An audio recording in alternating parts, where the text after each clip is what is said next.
Alright, the poem that I am going to be doing is Acquainted with the Night by Robert Frost. It was published in 1928. The first thing I want to, the first thing that I want to bring up is the format of it. The format is a terza rima, which is a variation on Shakespeare's sonnet form. Well, the first literary element that I would like to talk about is the anaphora that is seen throughout the first 7 lines. In line 1, he says, I have been. Then line 2, I have walked. Then line 3, I have outwalked. Line 4, I have looked. Line 5 is I have passed, and then line 7 it says I have stood still.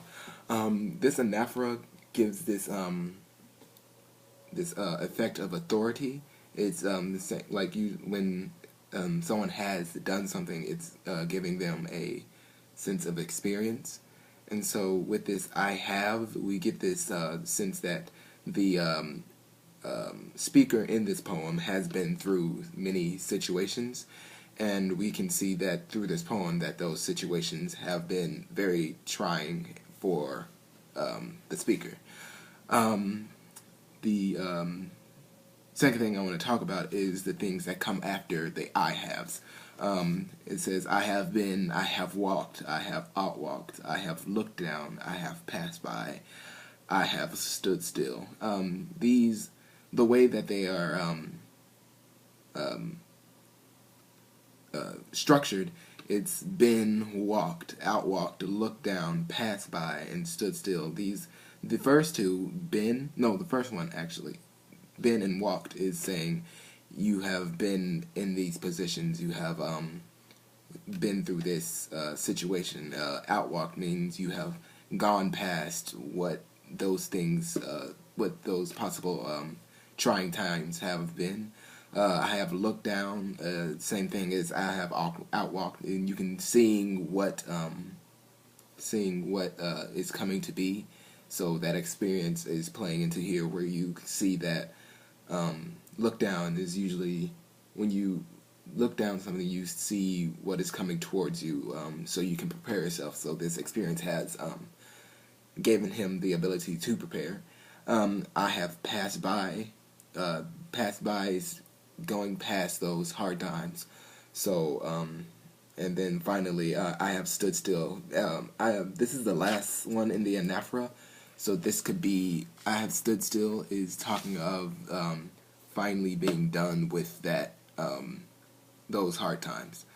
The second thing I want to point out is the repetition in line 2, where it says, I have walked out in rain and back in rain. This out and then in, it gives this this feeling of motion, walking out and then in. So if we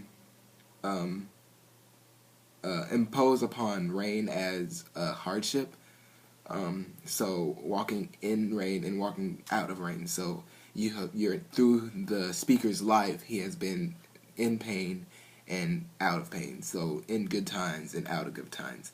We see this balance. And the third thing I want to talk about is the idea of the unknown. In line from line 6 to line 13, there are many things that talk about how the speaker is dealing with the unknown, dealing with things that he or she cannot put their finger upon yet.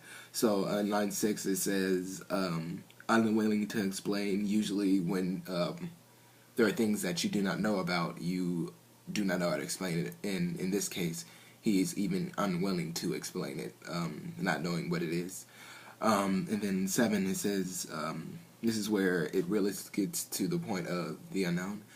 In 6 it says, unwilling to explain. 7, stopped the sound of feet when far away, an interrupted cry came over houses from another street, but not to call me back or to say goodbye. So this unknown comes from he stopped, but not knowing what made him stop. It's because of the he stopped, but we do not know what called him because it wasn't directed to him, which we see in line 10, where it says, "But not call me back or to say goodbye." So this is that unknown because you are wondering. The speaker is wondering what could have possibly called out to him in order to make him stop. And then finally in line 13 it says neither wrong nor right. So this is that unknown about something that is neither wrong nor right is kind of tossed up in the air. It's the idea of not knowing what it is, not knowing how it could be considered and how it should be dealt with. Next, I want to point out is in line. I want to point out another repetition. The first line and the last line both were "I have been one acquainted with the night." I feel as if Frost puts this in here to kind of sum up the entire story. Also, the speaker could have said this in order to sum up the entire story. Just like in the anaphora I pointed out earlier with the "I haves," it gives this authority. This repetition of the line "I have been one acquainted with the night" gives this it gives this authority, and so with this given authority, you feel as if the reader, the speaker, is telling you of something that they know, and to connect this, not to contradict the unknown. The speaker knows of hardships. They have been through many of them, but there are still some unknown things in the world that he is preparing himself for and has been prepared for. And so the next thing I want to point out is the lines 11 and 12. And further still, at an unearthly height, a luminary clock against the sky. I want to point this out because of the line, the two words, unearthly height. This again goes with the unknown. Many people say that when the earth is low, it's something wrong. I know that when the earth is low, that it makes this orangish tint to the moon, and so many people call this a devil moon. And so this is that unknown, scary situation. And so with the next line, a luminary clock. A luminary clock is something that can tell time during the night, and luminary is a direct translation of moon in Latin. So we know that this unearthing at an earthly height, at an unearthly height, is the moon. And so this unearthly height is is playing into the unknown motif that I pointed out earlier. And then next I want to talk about I already talked about that. The next thing I want to talk about is and finally I want to talk about the rhyme scheme. Through this poem, the first four stanzas are broken up into three tercets, and each tercet has their own rhyme scheme of ABA or BC, ABA, BCB, and C. Hold on. ABA, then